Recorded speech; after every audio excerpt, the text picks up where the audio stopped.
Install Android 13 on Razer phone via LineageOS 20.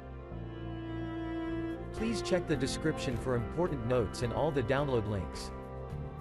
First download ROM and GApps packages, then transfer the downloaded files to the phone storage. Link is in the description below. Step 2.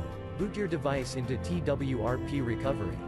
Once in TWRP, click on Wipe, Advanced Wipe, and select the check boxes, as shown in the image, excluding internal storage. Step 4.